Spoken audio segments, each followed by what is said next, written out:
Kemudian berikutnya juga yang saya ingin garis bawahi adalah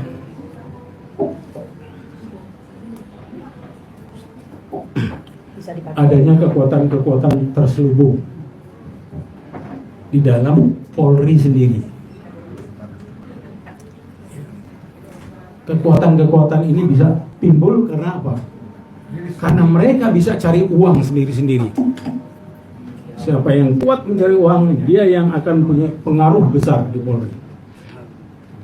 Jadi kalau Pak Mahfud katakan di Polri itu ada Mabes Polri di dalam Mabes Polri, saya merasakan itu betul.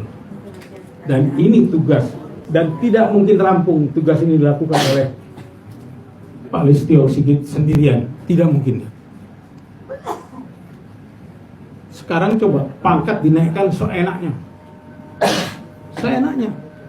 Brimob dipersenjatai seenaknya. Semua senjata yang dipegang kemarin itu semua adalah senjata tempur, bukan senjata Polri. Ciri daripada senjata tempur itu otomatis.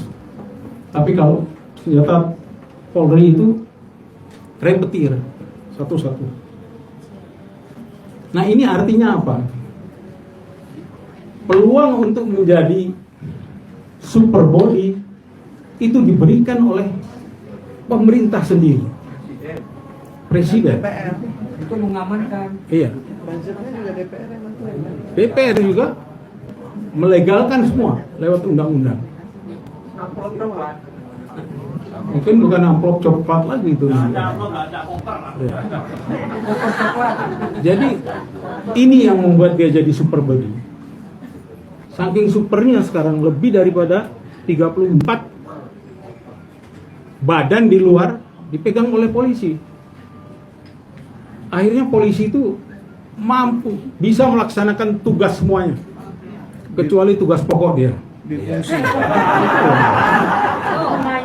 Nyatanya seperti ini kan.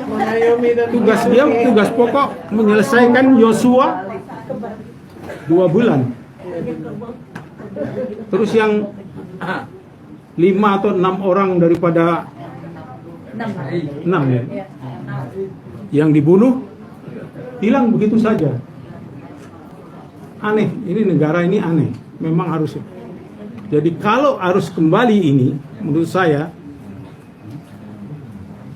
kita harus kembali seperti apa yang dikatakan Bung Karno. Dekret presiden harus dilakukan. Dekret presiden itu isi 2.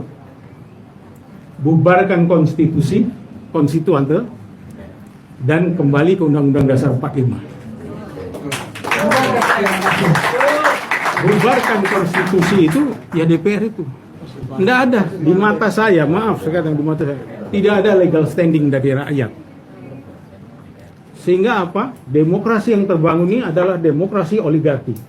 Tapi kalau sesuai dengan Undang-Undang Dasar 45, demokrasi itu berangkat dari bawah, from the bottom, dari desa. Di desa itu ada PPDI, ada abdesi. Di situ nanti dia bisa menunjuk perwakilannya di kecamatan, menunjuk perwakilan di kabupaten. Ini nanti duduk ke atas, ya, duduk ke atas. Nah, kemudian harus ada perwakilan daerah. Perwakilan daerah itu yang namanya kepala suku, ya, kepala apa itu kalau di anu itu Adat. burung, terus mantan-mantan yang punya kerajaan 238 kerajaan yang menyerahkan kepada republik, itu jadi perwakilan daerah. Perwakilan untuk golongan harus ada. Buruh di situ harus ada duduk. Guru harus ada di duduk. Nelayan harus ada di so. Itu baru namanya perwakilan. Tapi kenapa ini dibunuh? Karena para pemimpin memang takut dengan ini. Takut. Jadi seperti misalnya kemarin pada waktu dilantik Jokowi, saya pindahkan ibu kota ke Kalimantan. Nggak bisa. Yang merintahkan pindah ke Kalimantan harusnya MPR itu. Baru setelah MPR setuju semua, perintahkan kepada presiden. Makanya zaman dulu katakan presiden itu adalah mandataris MPR. Jadi ini kemelinti. Akhirnya pemelitinya itu diikuti oleh Kementak. bukan LBP kumpulkan luas semua 2.500. Bentar, saya tuntaskan aja sekalian. Terus Ganjar menuntaskan, kumpulkan lagi semua. Dana dari mana ini? Kalau tidak dana dari oligarki. Kemudian kedua, kenapa kita harus kembalikan juga undang-undang dasar itu? Undang-undang dasar itu mau mulai dibelokkan. Contohnya, pasal 6. Presiden harus dari warga negara Indonesia asli. Sekarang tidak. Boleh warga negara siapa saja. Nanti kalau Cina jadi presiden, padahal di Cina sendiri presiden ya orang Cina, nggak mungkin orang Batak. Di Jepang juga perdana menterinya bukan orang Jawa. Ini adalah kedaulatan, jadi jangan dirubah. Seperti misalnya DPA itu Dewan Perwakilan Dalam Pertimbangan Agung. Itu bukan mandul, karena terus dirubah jadi One Team Press. Kalau One Team Press namanya Dewan Pertimbangan Presiden, under bawah Presiden.